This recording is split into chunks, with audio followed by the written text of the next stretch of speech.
Thanks.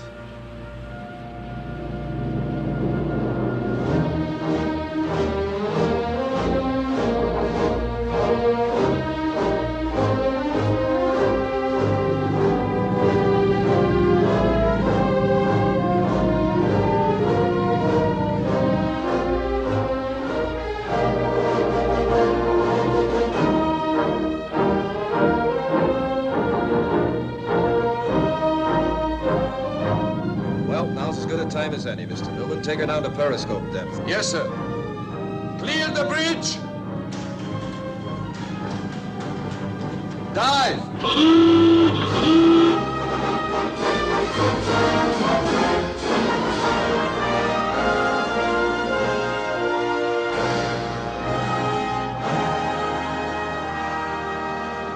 Stand right.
Greetings, everybody. I'm Salvador Cordova, and I'm privileged to be joined by Ryan Alving this afternoon.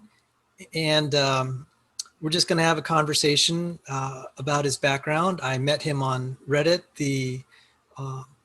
There's a Christian apologetics forum. So without further ado, Ryan, feel free to just tell us how you got to participate in the apologetics forum there at Reddit. That's how we met. And we can learn a little bit more about your work and your interests. Well, I kind of stumbled across the Christian apologetics forum on Reddit because so I became a Christian back in 2016. And as I've started to learn more about it, I've tried to apologetics has always been kind of something important to me because I came out of an atheist background and I was very hostile towards religion, Christianity, and all that.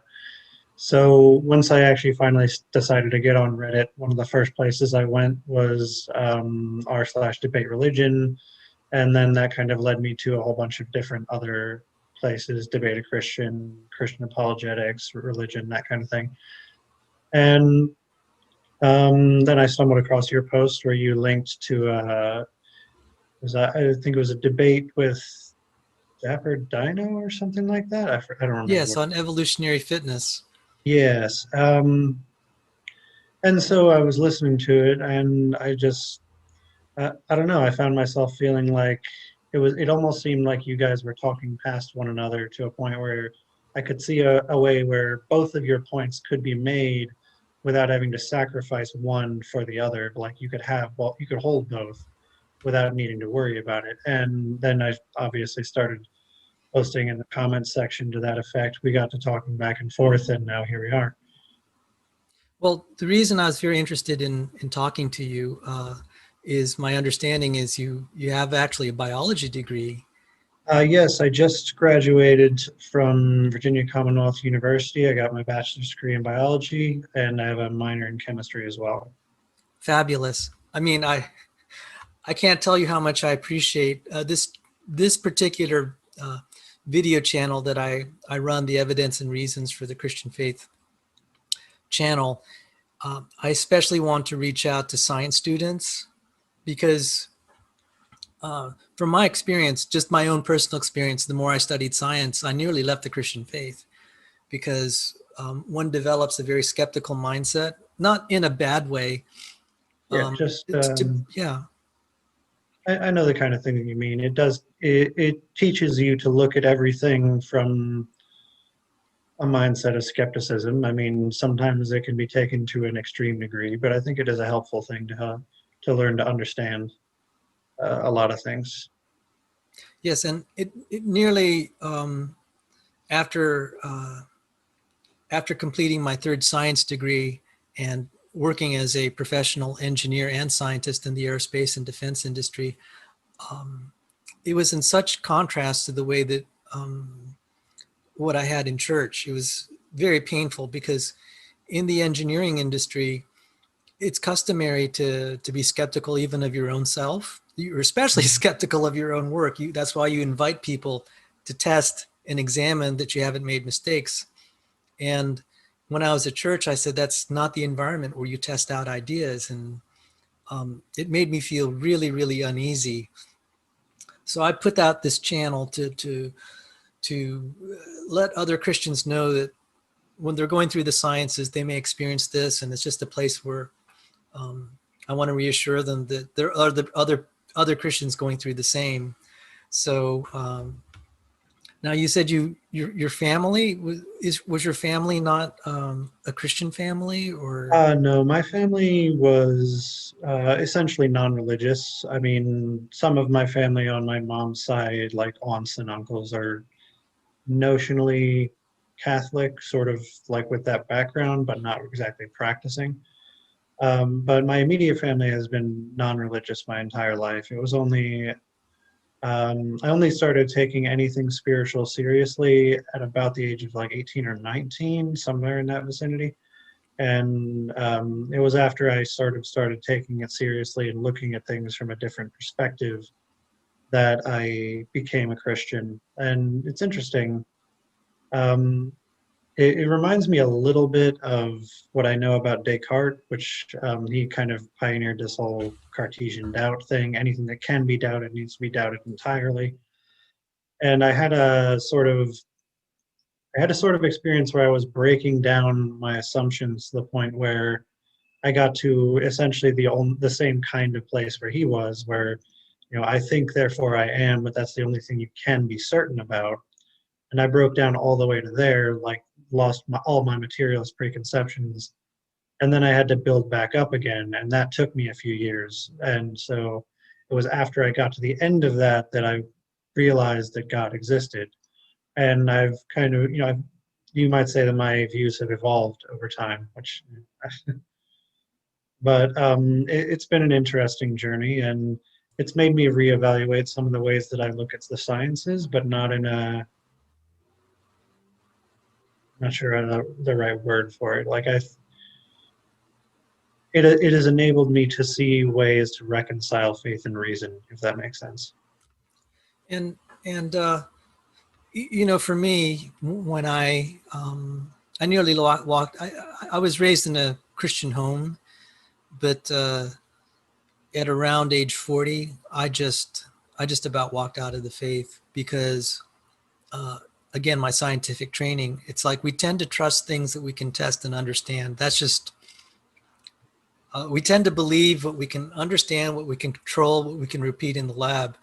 And it's only like in the last few years, I realized, oh my goodness, there could be things that are far greater than anything I can repeat or understand. Yeah. And maybe the most important aspects of reality will be beyond our human grasp.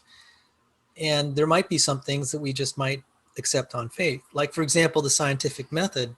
There's no way we can absolutely prove this will get us to certain levels of truth. We just trust it.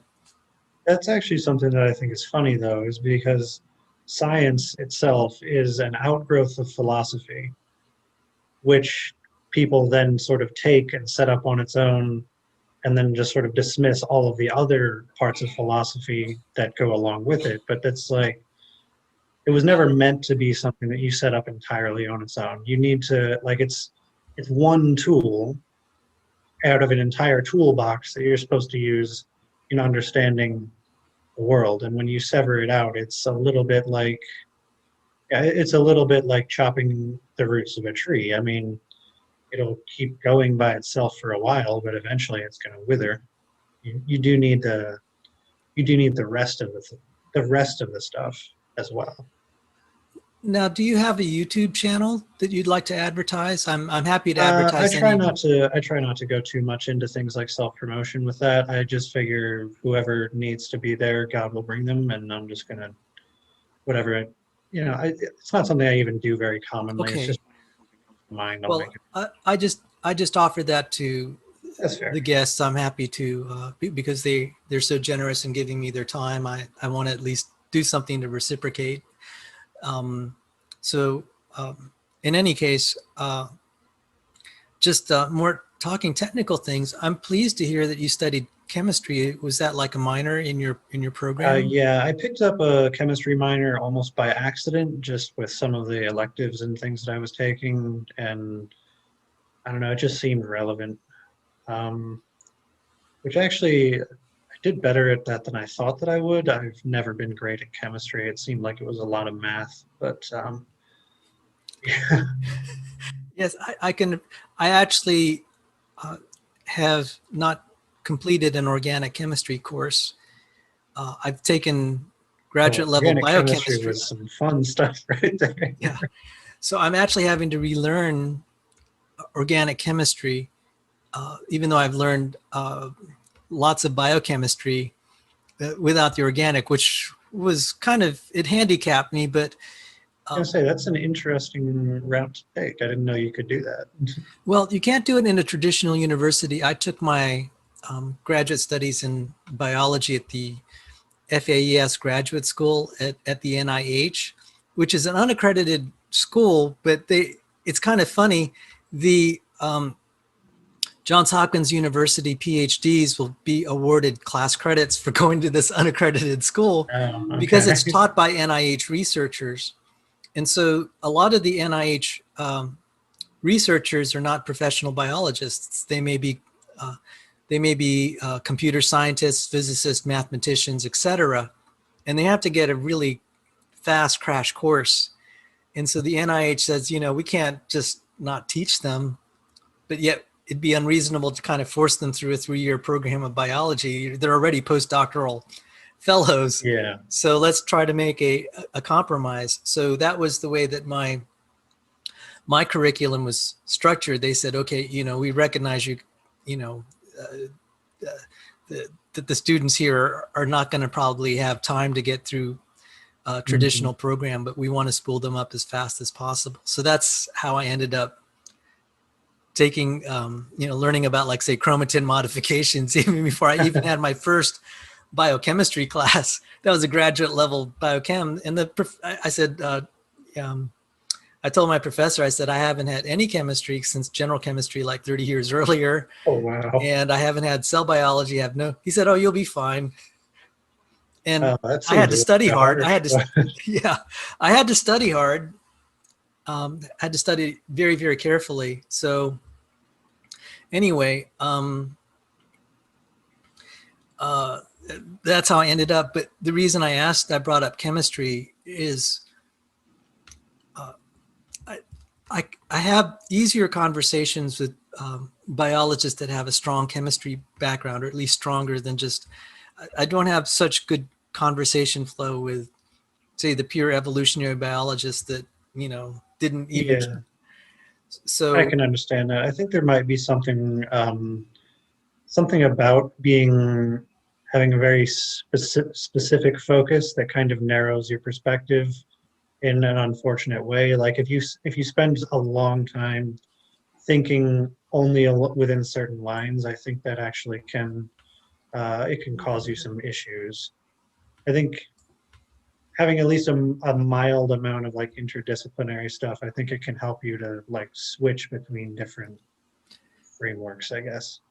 Well, I came from an engineering background, aerospace and defense, and I just ended up meeting a renowned geneticist, applied geneticist, John Sanford, and he hired me as a contract employee. And I said, I don't know any biology. He said, you'll learn it.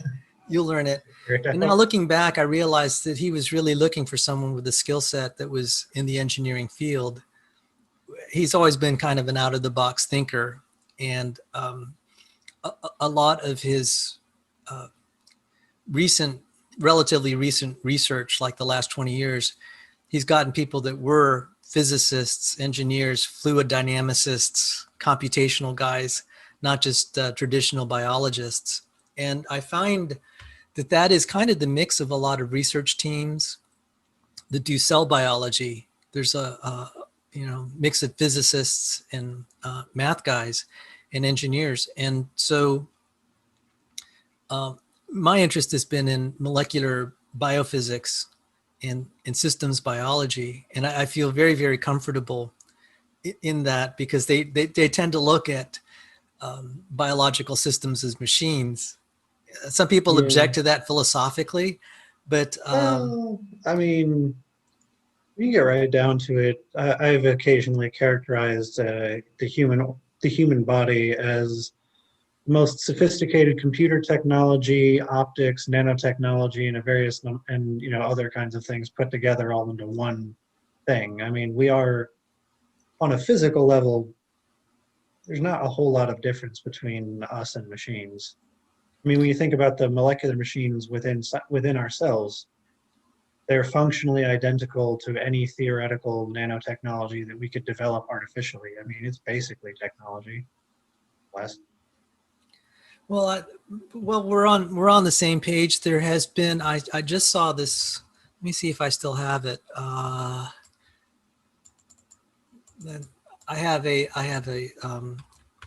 I'm just doing a quick Google here, if you'll excuse me. Cell as, I'm going to show a textbook, a book that came out. It's Cambridge Press. See if I'm going to share it with, I'm going to share my screen. This is by he was voted as one of the top 20 medical researchers, Michael Sheets. And he said the cell as a machine. And he does a lot of stuff with biophysics. And that's where I'm very fascinated, because it solves a lot of, they look at cells in terms of their operation as machines. And the thing that has been coming out, like say in the last 10, 20 years, is these machines are optimized probably at the limits of physics, depending on what metric you're looking at. One that's very easy is optics. We take it for granted until you have to wear corrective lenses that the eyes are optimized geometrically to be in focus. And we sort of know when it's out, the ophthalmologist can actually tell it's out of focus without even asking you. They have these interesting instruments. They could just shine light in your eye, and then they can do adjustments and say, yeah, it's no longer optimal. But so there are a lot of physical principles where there are aspects of the cell that they realize they're just at the limits of physics, can't make it any better. And, so there's an optimal point for focusing light through lenses where it's out of focus or in focus. But that's just one example. They have many others in terms of other sensory organs, like being able to sense magnetic fields or electric fields. We can't build machines that can sense it any better. And so that was just very fascinating to me. So with that, I wanted to ask, what were some of your interests in biology?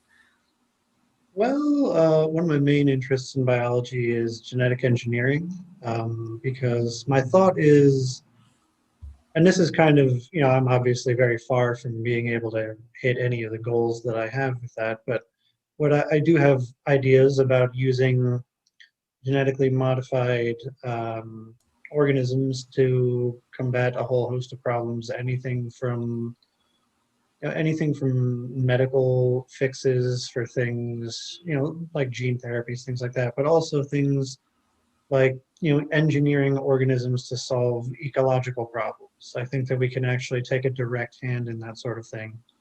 And a particular passion of mine is the idea of a gene therapy to treat aging.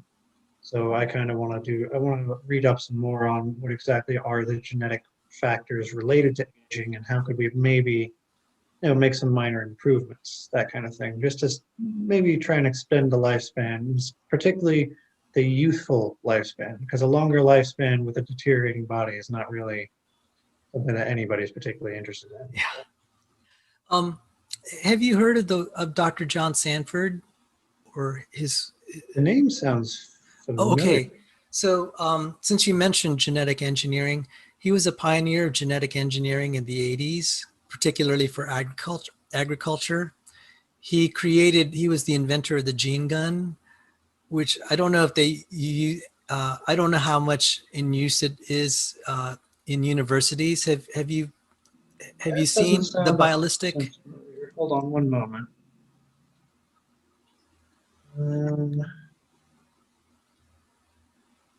Interesting.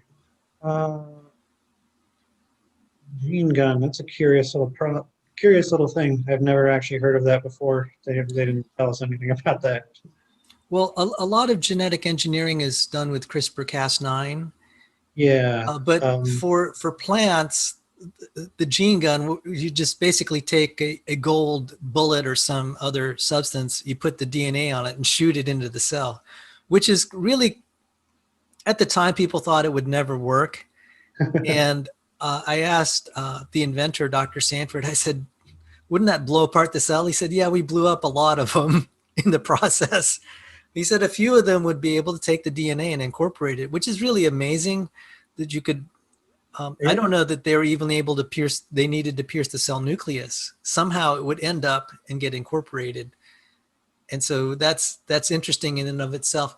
So a large fraction of the genetically modified organisms on the planet were through the gene gun process. Now I mentioned that because at the time that he was doing this research was also the time he became a Christian. He'd been an atheist, became a Christian.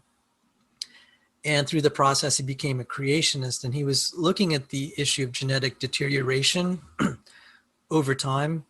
And it echoes a lot of what geneticists who are studying human heritable diseases, that the diseases seem to be on the increase. And then also troublingly is they can't resolve how even under high selection pressure, like say in times when we didn't have modern medicine, how it was that our genome could have tolerated so many damaging mutations.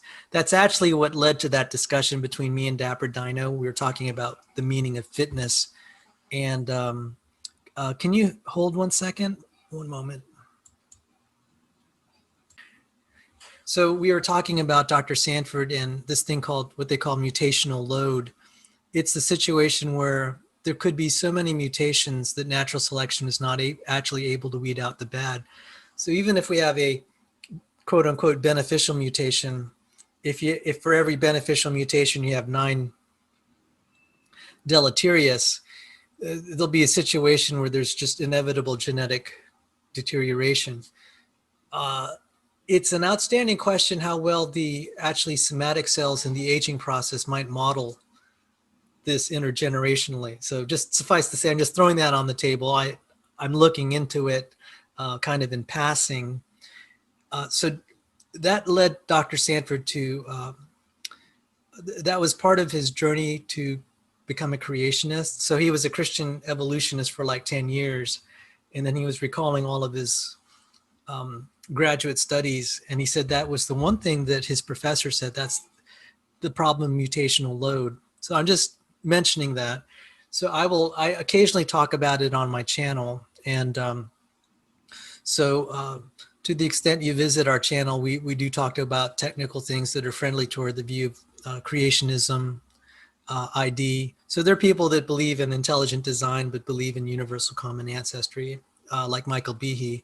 And I get along very well with them. I'm not like a lot of young Earth creationists will say that's heretical. That's just not the way I'm wired, because I was an evolutionist for a little bit while after I became a Christian, and then I was an old Earth creationist for a long time, decades So after. the video broke up there for a minute. I missed the last sentence. Oh, I was saying I get along well with Christians who accept universal common ancestry, but also, like Michael B., he accepts intelligent design. So there are people that accept intelligent design and universal common ancestry. When I became a Christian, I still accepted evolution for like a couple years. And then I was an old Earth creationist for like decades before I became a young Earth creationist. So I'm not like some young Earth creationists that are very anal about that part of their theology. So I just wanted to I say can understand that. Honestly, I'm sympathetic to both sides. Honestly, I can see arguments in favor of both directions. It's just I wouldn't even necessarily say that I've concretely nailed down which I think is the most likely. It's just like I said, I think that I can kind of argue both sides. So I think I can. Well, I think I guess my main thing is I want to make. Sorry. I guess my main thing with this is the idea that for either side, in order to properly discuss the issue, there needs to be a really solid foundation of understanding the other side's point in the way that the other side understands it. And that's something that I tend to find it's a little bit of a difficulty, honestly, on both sides to some degree or another. But yeah, that was. I lost track of where I was going with that thought, honestly. But just, Well, I wanted to say you had the right skill set to start out with on these questions. A lot of the people that argue this on the internet, they don't have biology degrees. They don't have some of them don't even have science degrees. And it's like, well, these are actually fundamentally science questions. Did something, really basic things like, say, for the problem of abiogenesis, is this a natural consequence of chemistry? It's inevitable. that is definitely that's one of the more tricky ones right there. I was going through a lot of that during my last semester. I was taking evolution, and it went into a lot of the theories regarding abiogenesis, and it was trying to take it with a grain of salt because that's one of the more speculative areas of biology. Some people would consider evolution speculative. I think it's a little bit more concrete than that, but abiogenesis is kind of out there. But it is interesting, and I do think they make some compelling arguments. It's also possible that they're missing some key factors, and it's the kind of explanation that one has to have if there is no possibility of actual special creation in your mind. So like if you've ruled that out already, then you have to come up with some kind of an alternative. And I think as far as alternatives go, it is a remarkably rational one. So I do think that a person can rationally think that there are good arguments for it, at least so far as I've seen. Well, on my channel, I hope to be covering, I actually might be doing a molecular biology course for people that can't get through, that don't have the time and opportunity to get through school, which is for a lot of us. And the author of the course, it's not me, it's actually Dr. Change Laura Tan at University of Missouri. She was a Harvard postdoctoral fellow, grad Ivy League, University of Pennsylvania, physical organic chemist, and then molecular cell biologist, very talented. She wrote the book, The Stairway to Life. She co-authored it. And that's probably the best critique of abiogenesis that I've seen, of naturalistic abiogenesis. And I'll be covering that on my channel. And part of that, actually, the way she teaches her molecular biology course, it's actually kind of a recapitulation of her book. So everything that she teaches in her molecular biology course, actually goes through all the systems, and then in her book she criticizes why these systems can't arise naturally. So I'm just pointing that out. These are, if you're at all interested in some of the scientific questions, you might have a chance to hear it from the perspective of creationists who actually teach at accredited universities, whose specialty is in biochemistry and molecular biology. So that's just extending an offer to you, and I really That does appreciate sound it. very interesting. Oh, well, thank you. Well, this has been a great interview. If there's any time you want to talk again, if there's stuff you wanted, if you see on my channel and you wanted to have a discussion, by all means, feel free. If there's something, so I was expecting this to be kind of a short interview for the start, and then sometimes people enjoy the talk the first time, they'll come back later and have longer talks. Was there anything else you wanted to share that you were thinking about that we haven't talked about? Well, I suppose I would just something that does rattle around in my mind a lot when discussing these kinds of things is this fact that, so I was surprised to find, for example, that amino acids do appear to just sort of, like, they do arise naturally, just as a consequence of basic chemistry in the world. And then you get a bunch of other things, like you can get little vesicles and stuff without actually needing like life directly involved in it. And what I just find very striking about it is that it's almost that these particular patterns necessary for life are intrinsic to the universe itself, if that makes sense. So it's almost like whether a person is a special creation or, long form intelligent design kind of thing, it does seem like the universe on a sort of metaphysical level is hardwired for life. And what I mean by that is, like, it's hard to explain. Before there were any of the heavier elements, I think the universe already contained the pattern necessary to produce them. And I think life is a similar part in some ways. Like, the laws necessarily lead to this particular conclusion. And I think that in and of itself is in terms of the origins and in terms of what life is, why it's here. I think that it is an inevitability as a consequence of the universe, one way or another. But I think that is also one of the best arguments in favor of the existence of God, and just basically because the whole universe, no matter how specifically done, is tailored for the existence of living organisms like ourselves, down to a molecular level, and even beneath that.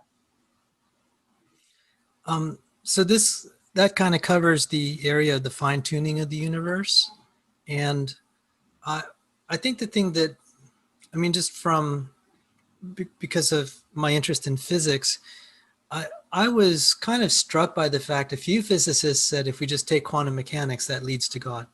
It's not a proof, but that's one of the, you can take some of the interpretations of quantum mechanics and that's one conclusion. Now, the problem is there's probably no experiment that can prove one interpretation over the other. There's no God scale experiment that we can prove it. But the thing about fine tuning was that what I see is now that some physicists are invoking multiple universes, the variety of multiple universe things. And I'm just like, well, how is a creator God and special creation? I don't think that would actually be a problem. Okay. Admittedly, I'm not, so when it comes to anything like quantum mechanics and the many worlds interpretation and all that kind of stuff, I'm not very well schooled on that, so I can't speak too much on it. But even if I was to say, take the many worlds interpretation of quantum mechanics such that there are an infinite number of different, like, parallel existing realities in some sense, I think that would still be indicative of an intelligence behind the universe. Because when you think about it, a priori, there is no reason why any universe should be capable of supporting life at all. So even an infinite multiverse, there's no reason that it should produce living, conscious, self-aware beings. And the fact that it does, whether it's a single universe or an expansive multiverse of, probabilities, or however you want to describe it, I still think that leads necessarily to the conclusion that God exists and that there's an intelligence behind the origin of the universe. And so when you said about life being kind of embedded, I would say my understanding is that the laws of physics make it possible, but also simultaneously improbable, especially with organic chemistry. So even though amino acids can form spontaneously, there's also spontaneous isomerization where you have left and right-handed. So even if you hypothetically say through clay catalysis we had an enantiomeric excess, I can't pronounce the words. Again, I'm not an organic. I haven't even taken organic chemistry. Over a relatively short time, as in geological ages, it would become 50% left and right-handed. And it's very hard to form alpha helices and beta sheets with that. And so it's very hard to make really stable proteins. The other thing is, without a recipe like a genome to be able to make, to kind of recapitulate and being able to make, like say, a homohexameric helicase, we actually have to repeat the recipe 6 times to make one helicase. Yeah. I would say physics and chemistry tend to make it improbable that such a system would arise. So physics is fine-tuned to make life possible, but it's ironically, in my view, it's also it also prevents life from being highly probable. That's why abiogenesis is still a problem. It's just not a natural reaction. That is a fair point. The one thing, though, that I do think is interesting about that, though, is that though improbable, it only needs to happen once, is kind of the thing. So, like, and this is something that kind of comes up a lot with all these sorts of things. And to use a more contemporary example, if you have a population of, say, 10 million bacteria or something like that, and then you apply some kind of antimicrobial that will kill 99.99999% of them, and just that one, or like maybe 10 of them are going to survive, maybe even just one has been mutated to a degree that it's going to survive this attack. Well, it was a very improbable thing, but out of such a large population of possible ones, you get the one.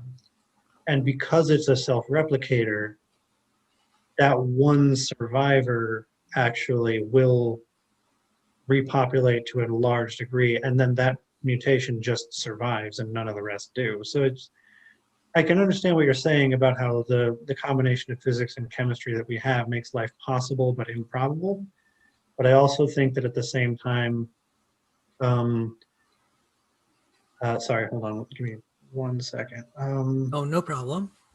Sorry, I lost my train of thought. So at the same time, the improbability only actually needs to land, you only need to hit 777s once in any particular instance. And if you've got enough tries, you can do it. And I think that kind of is that stacks, like, because, and that would be the main point, is like, yes, most things, it's going to be 99% failures and 1% successes, but the 1% successes are going to, it just seems like they would be sufficient in some cases.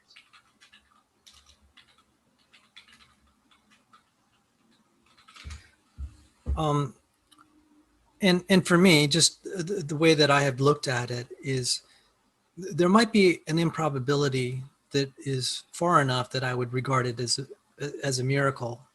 And I think everyone has their kind of their threshold of how improbable would something have to be enough that I would say, yeah, this would be basically a miracle of God. And everyone has a different threshold, and I don't think there's any formal way of saying this is the right answer. And maybe my threshold's a lot lower than other people, and And so that's the thing is, one could always invoke at some point some chance. But I like what you said is that there's still, if it is embedded in physics, that still does suggest an intelligence ultimately.